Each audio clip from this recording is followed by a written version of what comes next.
The scorching sun beat down mercilessly on Lovelock, Nevada. As Garrett Grant galloped into town, dust billowing behind him like an angry specter.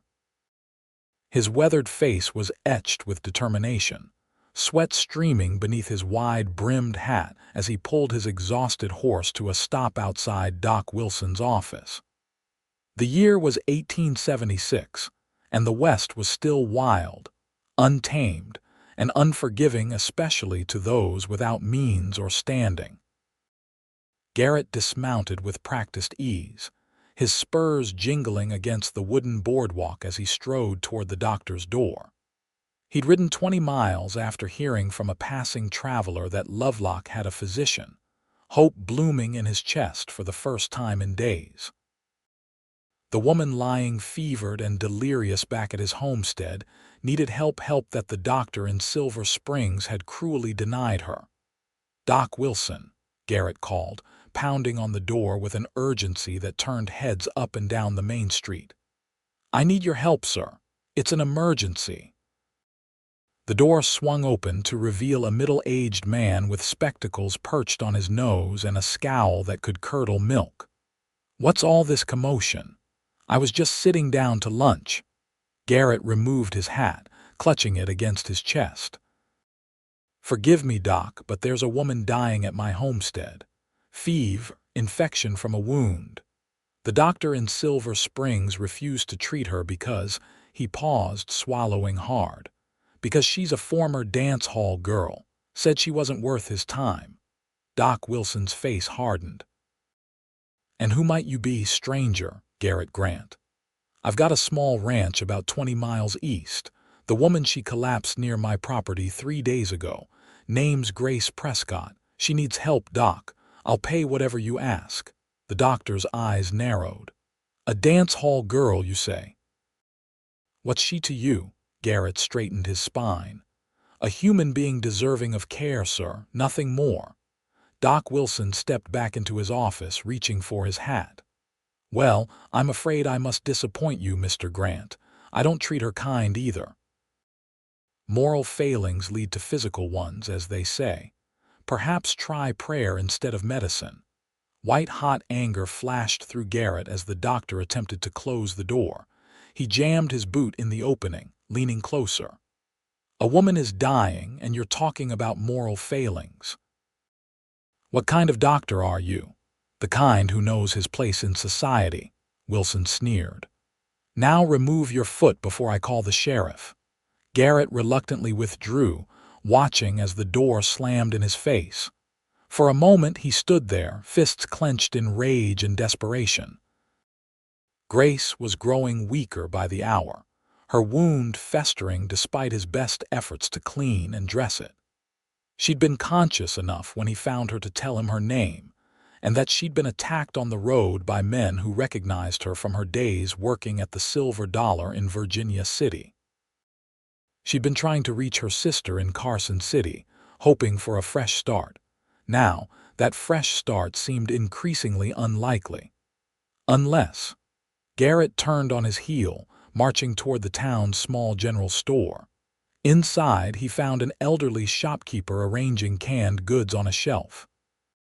"Pardon me, sir," Garrett said, approaching the counter. "I'm looking for medical help. Doc Wilson refused to assist me. Is there anyone else in town with knowledge of healing?" The shopkeeper, a man with a snow-white beard and kind eyes, stroked his chin thoughtfully. "Well now, that depends on what kind of help you need, son. Wilson's the only licensed doctor for 50 miles. A woman's dying of infection. Fever's gotten worse. She needs proper medical attention." The old man's eyes softened with sympathy. "I'm sorry to hear that. You might try Mrs. Abernathy, midwife with some knowledge of herbal remedies. Lives at the edge of town in the blue house with the white picket fence." He paused, lowering his voice.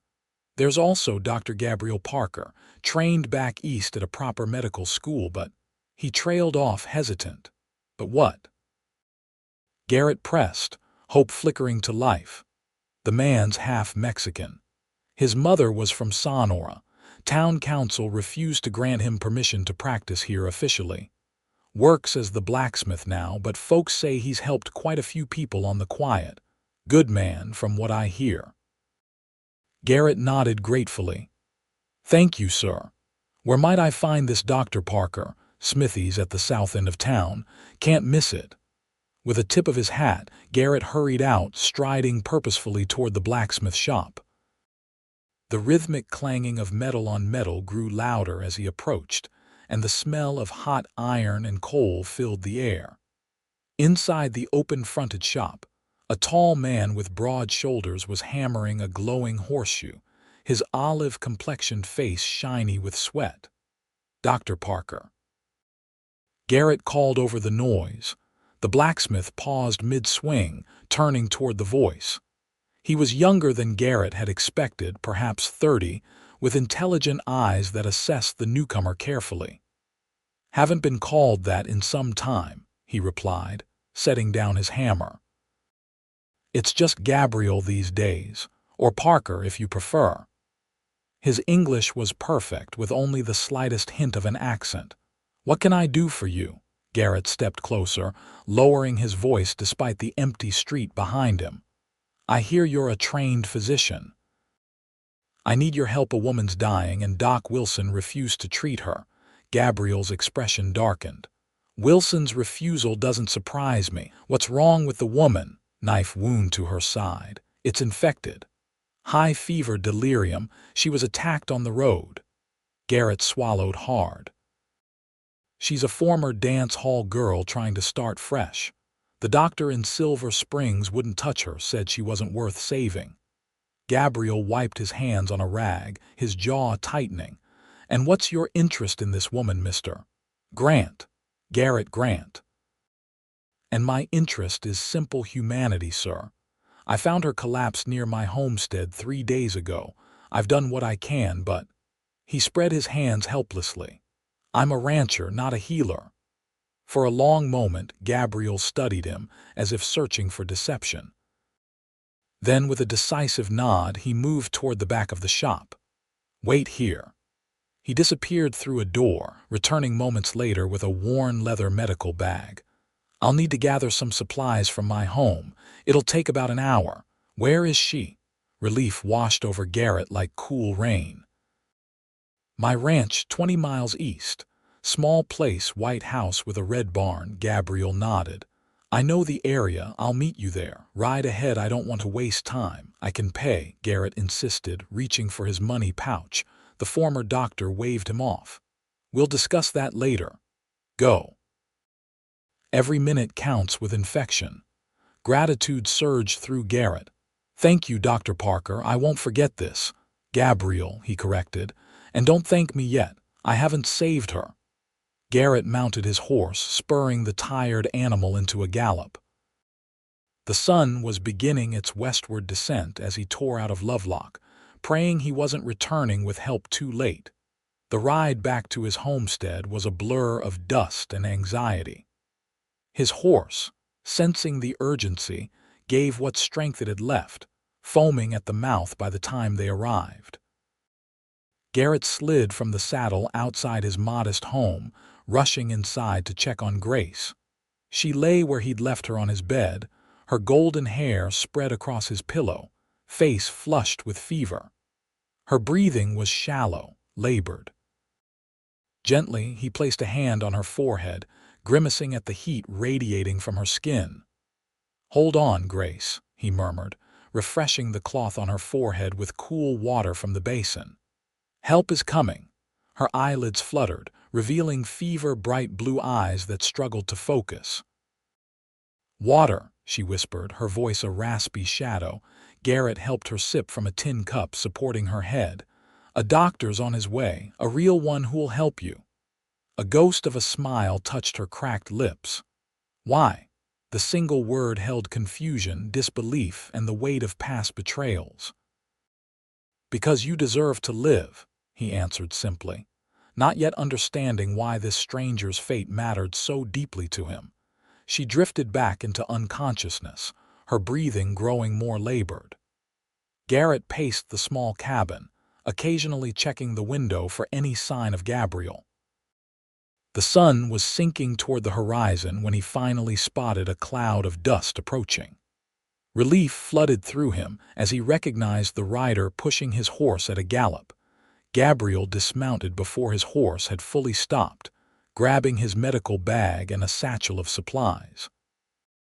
Garrett led him inside without a word, both men moving with the urgent understanding that time was critical. The former doctor's expression turned grave as he examined Grace. He checked her pulse, peeled back the crude bandage Garrett had applied to the wound in her side, and felt the heat of her fever. "How long has she been like this?" he asked, opening his bag and withdrawing instruments. "Found her 3 days ago." The wound was fresh, but already showing signs of infection. "Fever started that night, got worse yesterday. She's been in and out of consciousness since then." Gabriel nodded, laying out bottles and bandages on the small table beside the bed. "I need boiling water, clean rags, and whatever whiskey you have. The wound needs to be reopened and cleaned properly." Garrett moved quickly, stoking the fire and setting water to boil. When he returned with the requested items, Gabriel was cutting away the bandage with surgical scissors, exposing the angry red wound beneath. The smell of infection filled the small room. "Hold her down," Gabriel instructed, pouring whiskey over his hands. "This will be painful even in her state." For the next hour, Garrett held Grace's shoulders as Gabriel worked methodically to clean the infected wound, occasionally murmuring instructions or asking for another tool. Grace cried out several times, her body arching against the pain despite her weakened state. Garrett whispered reassurances, though he wasn't sure she could hear him. Finally, Gabriel sat back, wiping sweat from his brow. "I've done what I can. The infection was deep. I've cleaned it, stitched it properly, and applied a poultice that should help draw out the remaining poison." He began packing his instruments. "She needs medicine for the fever and to fight the infection from within. I've brought what I have, but it may not be enough." "What are her chances?" Garrett asked, his voice rough with emotion that surprised him. Gabriel met his gaze squarely. "Honestly, it could go either way. The next day will tell us much. If the fever breaks by morning, she has a good chance. If not—" He left the sentence unfinished. "I'll stay with her," Garrett said firmly. "You'll need to change the poultice every 4 hours. Get her to drink the tea I've prepared whenever she's conscious, and keep her cool." Gabriel demonstrated how to check the wound for signs of improvement or deterioration. "I'll return tomorrow, but send for me sooner if she worsens significantly." As Gabriel prepared to leave, Garrett pressed payment into his hand. "Thank you. I know what it cost you to come here." The former doctor's eyes reflected old pain. "It cost me nothing. The choice to help was easy. Living with the alternative would have been impossible." He paused at the door. "You're taking quite a risk for a woman you don't know, Mr. Grant." Garrett looked back toward the bedroom where Grace lay fighting for her life. "Some risks are worth taking, Dr. Parker." With a knowing nod, Gabriel mounted his horse and rode into the gathering twilight, leaving Garrett alone with his mysterious patient and the long night ahead. The hours crept by with agonizing slowness. Garrett maintained his vigil beside Grace's bed, changing the poultice as instructed, bathing her fevered skin with cool water, and coaxing sips of medicine between her parched lips whenever her eyes fluttered open. Outside, the moon rose and set, stars wheeled across the vast Nevada sky, and still he watched over her. Near dawn, Grace's fever seemed to spike higher. She thrashed weakly against the sheets, muttering incoherent words, occasionally crying out as if in terror. Garrett held her hand, speaking soothingly, though he feared his words couldn't penetrate the fever's haze. "You're safe now, Grace. No one's going to hurt you here." To his surprise, Her fingers tightened around his, and her eyes opened, clearer than they'd been since he found her. "They said I deserved it," she whispered, her voice fragile as spun glass. "Said women like me are just asking for trouble." Anger flared in Garrett's chest at the cruelty she'd endured. They were wrong. No one deserves what happened to you. A tear slipped from the corner of her eye. "My sister. I need to get to Carson City. Ginny's expecting me." "We'll get word to her when you're stronger," he promised.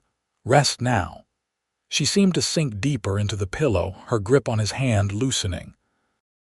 For a terrifying moment, Garrett thought she might be slipping away, but her breathing, though shallow, remained steady. He continued his ministrations through the night, fighting his own exhaustion. As the first pale light of dawn filtered through the cabin windows, Garrett checked Grace's forehead again and found it cooler to the touch. Hope surged through him as he noticed her breathing had grown deeper, more regular. The fever was breaking. Relief made his legs weak, and he sank into the chair beside the bed, offering a silent prayer of thanks. When Grace's eyes opened again some hours later, they were clear and alert for the first time since he'd found her. "Where am I?" she asked, her voice weak but steady.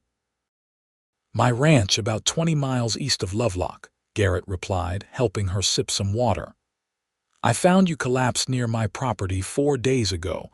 You've been fighting a bad infection from that knife wound." Recognition dawned in her eyes. "You're the cowboy, the one who carried me here." She attempted to sit up but winced at the pain in her side. "You've been caring for me all this time." Garrett gently eased her back against the pillows. "Along with a doctor from town, Gabriel Parker. He's the one who saved your life. I just helped where I could." Grace studied his face with new interest. "Most men would have left me where they found me, especially after learning what I used to be." "I'm not most men," Garrett replied simply. "And what you used to be isn't who you are now."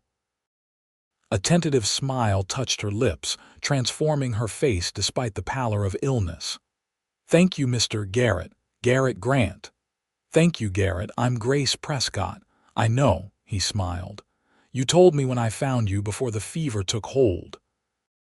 You were heading to Carson City to your sister's place." She nodded, surprise flickering across her features that he had remembered such details. "Ginny married a shopkeeper. She's been trying to get me to leave Virginia City for years. I finally decided she was right." Her expression darkened. "Some men from my past recognized me on the road. Well, you saw what they did." Anger flashed through Garrett again. "Did you know them?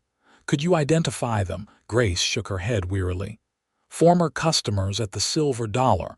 I wouldn't know their names, just their faces. And anyway, who would believe me over them?" There was no bitterness in her voice, just resignation, the knowledge of how the world treated women in her position. Before Garrett could respond, a knock sounded at the door. Gabriel had returned as promised, his expression brightening considerably when he saw Grace conscious and lucid. "Well now, this is a promising sign," he said, approaching the bed and setting down his medical bag. "How are you feeling, Miss Prescott?" "Weak as a kitten but alive," she replied. "Which I understand I have you to thank for, Dr. Parker." Gabriel's smile held a trace of sadness. "It's just Gabriel now. I haven't practiced medicine officially in some time." "Then I'm doubly grateful you made an exception in my case." While Gabriel examined the wound and changed the dressing, Garrett prepared a simple breakfast, realizing he hadn't eaten in nearly a day. He brought a bowl of broth for Grace, which she managed to consume with Gabriel's encouragement. "The infection is receding," Gabriel announced when he finished his examination. "You're not out of danger yet, but if you continue improving at this rate, you should recover fully." The wound was deep, but fortunately missed any vital organs. "When can she travel?" Garrett asked, thinking of Grace's sister in Carson City. Gabriel shook his head firmly. "Not for at least 2 weeks. She needs complete rest to heal properly. Even then, the journey should be taken slowly with frequent stops. Grace's face fell. My sister will be worried sick. I was supposed to arrive days ago. I can get word to her, Garrett offered. I need to go back to town for supplies anyway. I could send a telegram. Relief softened Grace's features. Would you? She's at Carson City, 412 Pine Street, Virginia Prescott Hammond. Consider it done, Garrett promised. I'll go tomorrow after we're sure you're continuing to improve. After providing additional instructions and medicine, Gabriel prepared to leave. Garrett walked him outside to his horse. You saved her life, Garrett said quietly. I won't forget that. Gabriel mounted his horse, adjusting his hat against the midday sun. You're the one who refused to let her die when others would have. That counts for more. He studied Garrett thoughtfully. I'll return in 3 days to check on her progress. Send for me if anything changes. I will. And Gabriel, thank you for being the kind of doctor who remembers what the profession is supposed to stand for. A genuine smile crossed Gabriel's face. Take care of her, Garrett. Something tells me she's worth the trouble. As Gabriel rode away, Garrett returned to the cabin, finding Grace had drifted off to sleep again. He stood in the doorway, watching the gentle rise and fall of her chest, struck by how fragile yet resilient she was. In just a few days, this stranger had completely upended his solitary existence, and somehow, he didn't mind at all. The next day, true to his word, Garrett rode to Lovelock after ensuring Grace was comfortable. She was already showing significant improvement, able to sit up with support and take more substantial nourishment. He left her with water, food, and his revolver within reach, just in case. In town, he sent a detailed telegram to Grace's sister, explaining the situation and assuring her that Grace was receiving good care. He purchased supplies, fresh bandages, medicines recommended by Gabriel, and food that might tempt Grace's returning appetite. As he was loading his purchases onto his horse, a familiar and unwelcome voice stopped him. Mr. Grant, I hear you found alternative medical assistance for your patient. Garrett turned to find Doc Wilson watching him with undisguised contempt. I did, he replied evenly. No thanks to you. Wilson stepped closer, lowering his voice. You should know that harboring a woman of her reputation could damage your standing in the community, and encouraging that half-breed Parker to practice medicine illegally could have consequences for both of you. Cold anger settled in Garrett's chest. Are you threatening us, Doc? Merely offering friendly advice. This is a decent town with decent folk. We don't take kindly to dance hall girls or Mexican doctors who don't know their place. Garrett moved closer, using his height advantage to look down at the smaller man. And I don't take kindly to men who'd let a woman die because they disapprove of her past. As for Dr. Parker, he's twice the physician you'll ever be. Wilson's face flushed with anger. You'll regret making enemies here, Grant. The only thing I'd regret is being the kind of man who'd turn his back on someone in need. Garrett mounted his horse, looking down at the doctor. Good day, Wilson. He rode away, troubled by the encounter but not regretting his words. Still, Wilson's veiled threat lingered in his mind as he returned to the ranch, where Grace was awake and seemingly stronger than when he'd left. Your sister has been notified, he told her as he unpacked the supplies. The telegraph operator promised to deliver the message today. Relief washed over Grace's face. Thank you. Ginny must be beside herself with worry. Over the next several days, a routine developed between them. Garrett tended his small herd of cattle and handled ranch chores in the morning, then spent afternoons helping Grace regain her strength. They talked for hours, Grace sharing stories of growing up in Missouri, before heading west after her parents died. Garrett recounting how he'd come to Nevada to start fresh after the war, gradually building his modest ranch. "How did you end up at the Silver Dollar?" he asked one evening as they sat on the porch, Grace wrapped in a blanket despite the warm evening. It was the first time he'd directly referenced her past. She was quiet for so long he thought she might not answer. "Necessity, at first," she finally said. "I arrived in Virginia City with $20 to my name. The respectable establishments wouldn't hire an unaccompanied woman without references. The Silver Dollar would." Her eyes met his, challenging him to judge her. "I'm not ashamed of surviving, Garrett. I did what I had to do." "I'd never suggest you should be ashamed," he replied quietly. "The world doesn't make it easy for women alone. You did what you had to, like you said. But you want to know why I stayed, even after I could have done something else?" It wasn't a question. Her perception surprised him. "The truth is, it becomes a trap. The money was better than anything else available to a woman with no education, and once you've been a dance hall girl, other doors close to you permanently." She gave a bitter laugh. "As we saw with our good Dr. Wilson." "Wilson is a fool," Garrett said firmly. "And the world is full of fools who judge what they don't understand." "Is that why you live out here alone? To avoid the fools?" The question caught him off guard. "Partly, I suppose. After the war, I couldn't stomach being around too many people. Out here, a man is judged by his actions, not his past." Grace nodded thoughtfully. "A woman rarely gets that luxury, no matter how far she runs." They lapsed into comfortable silence as the sun set in a blaze of orange and purple. Garrett found himself stealing glances at Grace's profile, noticing how the fading light gilded her hair and softened the lines of worry that sometimes creased her forehead. She was beautiful, but it was her quiet strength and resilience that increasingly drew him to her. Gabriel returned as promised to check Grace's progress, pronouncing himself pleased with her healing. "The infection is gone completely. The wound is closing nicely. Another week of rest and you could begin preparing for travel, though I'd still advise taking it very slowly." The news should have brought Garrett relief, but instead, he felt an unexpected pang at the thought of Grace leaving. He'd grown accustomed to her presence, to their conversations that stretched late into the evening, to the sound of her laughter when he recounted some mishap with his livestock. Later that day, a reply telegram arrived from Grace's sister, delivered by a young boy from town.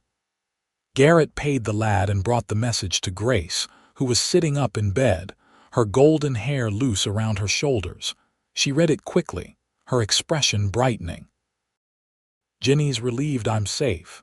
She says to take all the time needed to recover fully before traveling." Grace looked up at him. "She also thanks you for your kindness and offers to compensate you for your troubles." "That's not necessary," Garrett said immediately. "I didn't help you expecting payment." "Why did you help me, Garrett?" Her blue eyes searched his face. "You've never really said." He sat beside her on the edge of the bed, considering his answer carefully. "When I found you, half dead on the trail, something inside me just knew I couldn't ride past. Maybe because I've seen too many people left behind." Images from the war flickered briefly in his mind. "Or maybe because every person deserves compassion, especially when they're at their most vulnerable." Grace reached out, her fingers brushing his hand. "Most men I've known wouldn't see it that way." "Then you've known the wrong kind of men." Her smile was soft, touched with something like wonder. "Perhaps I have." The week that followed brought steady improvement to Grace's condition. She began walking short distances, first around the cabin, then venturing outside to sit on the porch. Garrett found tasks to keep her occupied: simple cooking, mending clothes, reading aloud from the few books he owned. Her presence transformed his bachelor cabin, bringing warmth to spaces that had been merely functional before. One afternoon, Garrett returned from checking his cattle to find Grace in the kitchen, a flour-dusted apron tied around her waist, kneading dough with practiced hands. "You shouldn't be overexerting yourself," he admonished gently, though he couldn't help smiling at the domestic scene. She glanced up, wisps of golden hair escaping from her loose bun. "Dr. Parker said I needed to regain my strength. Besides, I was going mad with boredom, and you've been living on beans and coffee for too long." She nodded toward a pot simmering on the stove. "Stew will be ready by sundown. I found some vegetables in your garden that were about to surrender to neglect." Garrett leaned against the doorframe, watching her work. "You don't have to earn your keep, Grace." "I know," she replied, her hands never stopping their rhythmic kneading. "But I want to contribute something. You've done so much for me." "Having company after years alone is contribution enough," he admitted. She looked up, studying his face. "Don't you get lonely out here?" "I didn't think so until recently." The words slipped out before he could consider them. A faint blush colored her cheeks as their eyes met.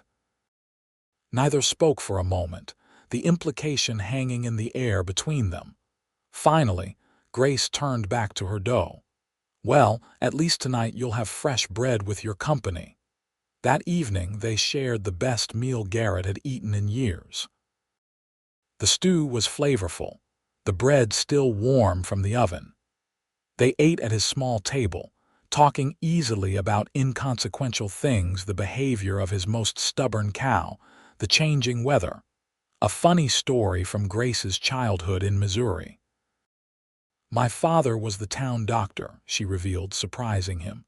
"He taught me a little about herbal remedies and basic care. I wanted to be a nurse, but—" She trailed off, then shrugged. Life had other plans. "It's not too late," Garrett suggested. "Your sister's husband has a shop in Carson City. Perhaps you could apprentice with a doctor there." Hope flickered briefly in her eyes before dimming.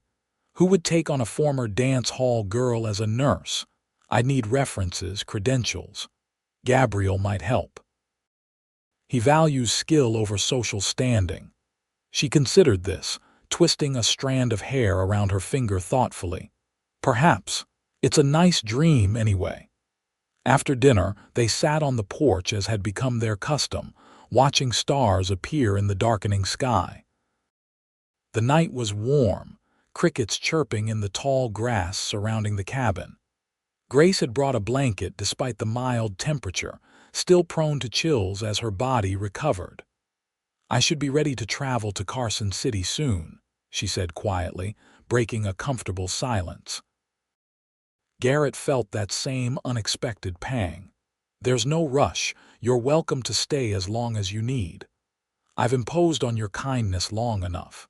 She turned to face him in the dim light. "Garrett, I don't know how to thank you for everything you've done. You don't need to thank me." "Yes, I do." Her voice was soft but insistent. "You saved my life when others would have let me die. You sought help, cared for me, protected me. No one's ever shown me that kind of selfless kindness before." Impulsively, he reached for her hand. "It wasn't entirely selfless," he admitted, his voice rough with emotion he'd been trying to suppress. "These past weeks with you here, they've meant something to me, Grace." Her fingers tightened around his. "They've meant something to me, too." Garrett hesitated, uncertain how to proceed. He'd been alone so long, had forgotten the language of intimacy, of opening his heart. "I know you have plans, a fresh start waiting in Carson City. I wouldn't want to interfere with that, but the thought of you leaving—" He struggled to find the right words. Grace saved him from his fumbling attempt. With gentle boldness, she leaned forward and pressed her lips to his, a kiss as soft as a promise. When she pulled back, her eyes were bright in the starlight. "I've been thinking," she whispered, "that maybe my fresh start doesn't have to be in Carson City." Joy bloomed in Garrett's chest, unexpected and vibrant. "Are you saying what I think you're saying?" I'm saying I've never felt as safe or valued anywhere as I have here with you. I'm saying that maybe, if you wanted, I could stay a while longer, see where this leads us." Garrett cupped her face gently, as if she were made of precious glass. "I'd like that very much, Grace Prescott." This time, he kissed her a deeper kiss that spoke of longing and hope and possibilities unfurling before them like the vast Nevada sky. When they finally parted, both breathless, Grace rested her head against his shoulder. "What will people in town say?" she asked, practical concerns intruding on the moment. Garrett stroked her hair, golden even in the darkness. "They can say what they like. I've never much cared for town gossip." "Dr. Wilson won't approve," she said with a hint of mischief in her voice. "All the more reason to proceed," Garrett chuckled. "Besides, the only approval I care about is yours, and perhaps Gabriel's, since he did save your life." Grace laughed softly. "I think Gabriel would approve. He sees beyond appearances to what matters." "Then it's settled," Garrett said, pulling her closer against the night's growing chill. "You'll stay, at least for now, and we'll face whatever comes together." The following week brought another visit from Gabriel, who pronounced Grace well enough for normal activities, though he still advised against the long journey to Carson City for another week or two. His eyes took in the changed atmosphere between Grace and Garrett, the way they moved in harmony around each other, the lingering glances when they thought no one was looking. As Garrett walked him to his horse afterward, Gabriel smiled knowingly. "I see my patient has made a complete recovery and perhaps found something more in the process." Garrett couldn't suppress his own smile. "She's decided to stay, at least for a while. I thought she might." Gabriel mounted his horse, adjusting his hat. "She looks at you the way my mother used to look at my father, like you've hung the moon and stars just for her." The observation warmed Garrett from within. "I'd hang them if I could." "Be careful in town," Gabriel cautioned, his expression growing serious. "Wilson's been making noises about moral standards in the community. Your name has come up more than once." "Let him talk. I've nothing to hide or be ashamed of." Gabriel nodded approvingly. "Good man. Bring Grace by the smithy sometime. My wife would enjoy meeting her." After Gabriel's departure, Grace sent another telegram to her sister, explaining her decision to remain at Garrett's ranch for the foreseeable future. The reply came 2 days later. Virginia expressed surprise, but gave her blessing, adding that she would visit when the stage routes became more reliable in the fall. Life settled into a new rhythm at the ranch.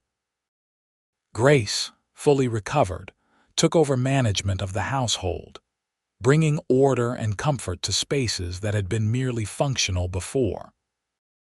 She planted an expanded garden, mended and improved Garrett's clothes, and filled the cabin with small touches that made it feel like a home. Wildflowers in jars on the table, curtains fashioned from fabric bought in town, the constant aroma of home-cooked meals.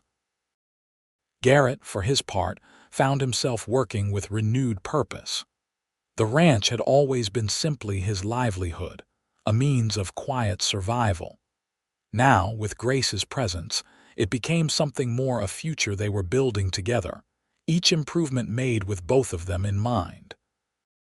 They rode into Lovelock together a month after Grace's recovery, her first trip to town since the attack. She was nervous, clutching Garrett's hand tightly as they walked down the main street toward the general store. "People are staring," she whispered, acutely aware of the glances and whispers following their progress. "Let them," Garrett replied, his voice carrying just enough for those nearby to hear. "I'm proud to be seen with you." In the general store, the elderly shopkeeper who had directed Garrett to Gabriel greeted them warmly. "Miss Prescott, I'm pleased to see you recovered. Mr. Grant here was mighty worried about you that day." Grace smiled, relaxing slightly. "He saved my life along with Dr. Parker." Good men, both of them, the shopkeeper nodded, glancing pointedly at a group of women who had fallen silent upon their entrance. Better than some who claim greater respectability. They visited Gabriel's smithy next, where Garrett introduced Grace to Alina, Gabriel's vivacious Mexican wife who embraced Grace like a long-lost sister. The two women fell into easy conversation while Gabriel showed Garrett a new technique for shoeing difficult horses. "Your Grace is lovely," Alina told Garrett as they were leaving. "You must bring her for supper next week. I insist." The outing wasn't without tension. They encountered Doc Wilson outside the bank, his cold stare following them down the street. A few townspeople deliberately crossed to the other boardwalk to avoid greeting them, but others nodded politely or even stopped to chat, particularly those who had been treated by Gabriel when official medicine had failed them. "It wasn't as bad as I feared," Grace admitted as they rode home. "And Alina is wonderful. I can see why Gabriel adores her. People will come around," Garrett assured her. "Those worth knowing anyway." That night, under a canopy of stars, Garrett asked Grace to marry him. There was no ring, he'd have to order one from Sacramento, but he offered his heart and his future with simple, honest words that moved her to tears. "Yes," she whispered against his lips. "Yes, I'll marry you, Garrett Grant." They were wed 2 months later in a small ceremony at their ranch. Gabriel stood as Garrett's best man, Alina as Grace's maid of honor. A circuit-riding preacher performed the service, raising no eyebrows at Grace's past that seemed increasingly distant as she embraced her new life. Virginia and her husband made the journey from Carson City, bringing gifts and heartfelt congratulations. Seeing the sisters reunited, their resemblance obvious in their matching smiles and golden hair, warmed Garrett's heart. Virginia pulled him aside during the modest celebration that followed the ceremony. "When I encouraged Grace to leave Virginia City, I never imagined she'd find such happiness," she told him, her eyes bright with unshed tears. "Our parents would have adored you." "I'm the fortunate one," Garrett replied honestly. "She's brought light back into my life when I didn't even realize how dark it had become." The newly wedded couple settled into married life with surprising ease. Grace's natural warmth and Garrett's steady devotion created a harmony between them that visitors often remarked upon. Alina and Gabriel became frequent guests, their friendship a cherished anchor in the community. As winter approached, bringing cooler temperatures and occasional dustings of snow to the Nevada landscape, Grace shared news that filled Garrett with overwhelming joy. She was expecting their first child, due in late spring. "Are you happy?" she asked, watching his face carefully after telling him. Garrett gathered her in his arms, his heart so full he could barely speak. "Happier than I ever thought possible," he finally managed. "You've given me everything I never knew I wanted, Grace Grant." The winter passed with Grace's pregnancy progressing normally, her body blossoming with new life. Gabriel checked on her regularly, bringing Alina, who offered practical advice and Mexican remedies for morning sickness and backaches. The two women had formed a deep friendship, often spending afternoons together while Gabriel and Garrett discussed ranch matters. Spring brought renewal to the land and anticipation to the Grant household. Garrett expanded the cabin, adding a proper bedroom for the baby and improving the main living areas. Grace sewed tiny clothes and prepared a cradle, her face glowing with expectant motherhood. On a beautiful May morning, with wildflowers carpeting the rangeland around their home, Grace gave birth to a healthy son they named James Gabriel Grant, honoring both Garrett's father and the doctor who had saved Grace's life. The delivery was long but uncomplicated, with Alina assisting Gabriel throughout the night while Garrett paced anxiously outside the bedroom door. When Gabriel finally invited him in, Garrett's legs nearly buckled at the sight of Grace propped against pillows, tired but radiant, cradling their tiny son wrapped in a blue blanket. "Come meet your boy," she said softly, her smile brighter than he'd ever seen it. Garrett approached reverently, sitting beside her on the bed and peering at the small, perfect face of his son. The baby's eyes were scrunched closed, his tiny fist waving in the air until Garrett offered his finger, which James promptly grabbed with surprising strength. "He's perfect," Garrett whispered, overcome with emotion. "Just like his mother." Gabriel and Alina slipped quietly from the room, leaving the new family to their private joy. Later, when they returned to check on mother and child, they found Garrett stretched out on the bed beside Grace, his protective arm around her shoulders, both gazing in wonder at their sleeping son. "Life has a way of coming full circle," Gabriel observed as he and Alina rode home that evening. A year ago, Grace was fighting for her life because a doctor refused to help her. Now she has a husband, a son, and a future full of promise. "Because you helped her," Alina reminded him. "You and Garrett." Gabriel shook his head. "I only treated her wounds."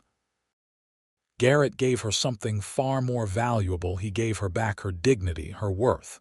He saw beyond her past to the woman she truly is.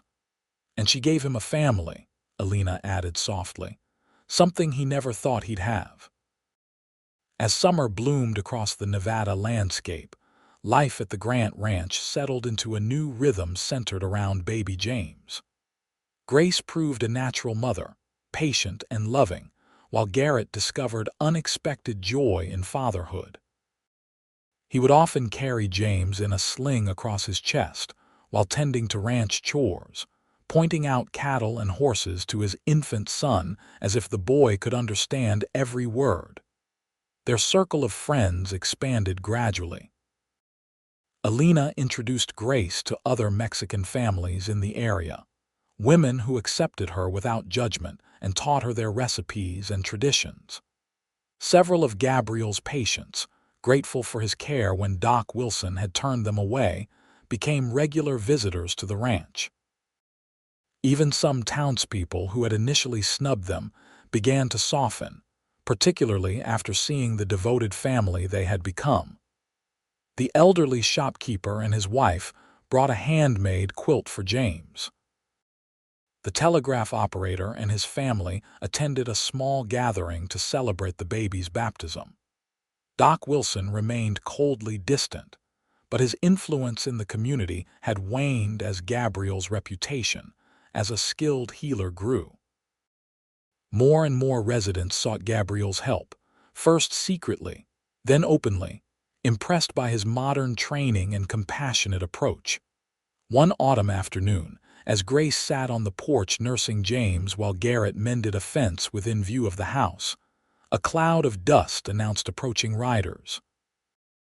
Grace tensed momentarily. Unexpected visitors still triggered memories of the attack, but relaxed when she recognized Gabriel's distinctive bay horse. What surprised her was the second rider, a distinguished older gentleman in a tailored suit, clearly not from Lovelock. Gabriel introduced him as Dr. Thomas Reynolds, chief of medicine at the new hospital being built in Carson City. Over coffee at the kitchen table, Dr. Reynolds explained his visit. "I've heard remarkable things about your skills, Dr. Parker, not just from your patients but from colleagues who trained with you back east. Carson City's growing rapidly, and our new hospital needs physicians who understand frontier medicine as well as modern techniques." Gabriel looked stunned. "Are you offering me a position?" "I am," Reynolds confirmed. "A full position as a staff physician, with appropriate credentials recognized throughout the territory. Your background is an asset to us. We need doctors who can serve our diverse population, including the Mexican community." Alina, who had arrived with their young daughter shortly after the men, clutched Gabriel's hand, tears shining in her eyes. It was the recognition he deserved after years of practicing in the shadows. "What about Doc Wilson?" Garrett asked, voicing what everyone was thinking. "He's been spreading his opinion of Gabriel's qualifications for years." Dr. Reynolds's expression hardened. "I'm well acquainted with Wilson's perspectives. Rest assured, his views carry no weight with me or my board. We judge on merit, not prejudice." The conversation continued, details discussed and questions answered. Throughout, Grace remained quiet, bouncing James on her knee, watching the joy bloom on her friends' faces at this unexpected opportunity. Later, as the visitors prepared to leave, Grace pulled Gabriel aside. "You deserve this, after everything you've done for so many people here. Including you," he reminded her with a gentle smile. "If I accept this position, and I think I will, you and Garrett must promise to visit. Perhaps you could even consider relocating closer to Carson City. There will be educational opportunities for James as he grows." "We'll certainly visit," Grace promised. "As for moving, well, this is home now, but who knows what the future holds." After the visitors departed, Garrett found Grace standing by the corral, James asleep in her arms, watching the sunset paint the distant mountains in shades of gold and purple. "Happy for Gabriel?" he asked, slipping an arm around her waist. "Overjoyed. It's what he deserves after all this time." She leaned against him. "It makes me think about how quickly life can change. A year and a half ago, I was dying on a lonely trail, rejected and abandoned. Now I have you, James, dear friends, a home." Her voice caught. "Sometimes I can hardly believe it's real." Garrett pressed a kiss to her temple. "It's real, Mrs. Grant, and it's just beginning." As if to confirm his words, James stirred in Grace's arms, his eyes already showing signs of turning blue like his mother's, blinking open to gaze up at his parents. "Just beginning," Grace echoed, smiling down at their son. "I like the sound of that." In the years that followed, the Grant family thrived. Their ranch expanded as Garrett's careful management and hard work paid off. Grace, drawing on her father's medical knowledge and what she'd learned from Gabriel, became known locally for her skill with herbal remedies and basic care. When no doctor was available, settlers from miles around would seek her advice for everything from fevers to childbirth. James grew into a sturdy, curious boy with his father's strength and his mother's compassion. He was joined 2 years later by a sister, a leaner Virginia, whose arrival was considerably easier than her brother's had been. Gabriel, now established at the Carson City Hospital, made the journey to attend the birth, bringing his wife and their 2 children for a joyous reunion. Doc Wilson eventually retired, replaced by a younger physician who worked cooperatively with both Gabriel during his visits and Grace for cases requiring immediate attention. The new doctor, respectful of Grace's practical knowledge, even encouraged her to expand her skills, providing books and occasional instruction. Virginia and her husband visited each summer, their own children forming close bonds with their cousins. The 2 sisters, once separated by circumstance and societal prejudice, now shared a deep connection that transcended their difficult past. On their 10th wedding anniversary, Garrett surprised Grace with a journey, a proper honeymoon they'd never had. They traveled by train to San Francisco, leaving the children in Virginia's capable hands for 2 glorious weeks of exploration and rediscovery of each other, away from the demands of ranch life and parenthood. Standing on a cliff overlooking the Pacific Ocean, Grace turned to her husband, her golden hair now streaked with a few strands of silver whipping in the sea breeze. "Did you ever imagine, when you found me half dead on that trail, that we'd be here now?" Garrett pulled her close, still marveling at how perfectly she fit against him. "I couldn't have imagined it, no. But from the moment you first opened your eyes in my cabin, something in me recognized you like I'd been waiting for you without knowing it. Even though I was a former dance hall girl with a questionable past, she teased, though the old insecurity occasionally still surfaced. Especially because you were a woman brave enough to survive whatever life threw at you, he corrected her. Your past shaped you into the woman I fell in love with, strong, resilient, compassionate. Grace stretched up to kiss him, the same spark between them that had ignited all those years ago on his porch under the stars. I love you, Garrett Grant. Thank you for finding me a doctor who would treat me when others wouldn't. I love you, Grace Grant. Thank you for giving me a reason to never stop fighting for what matters. They returned to their ranch, to their children and the life they'd built together, carrying the renewed certainty that some journeys, no matter how difficult their beginning, lead exactly where they're meant to go. For Grace and Garrett, that journey had led them to each other, to healing, to family, to love that grew stronger with each passing season on the Nevada range they called home.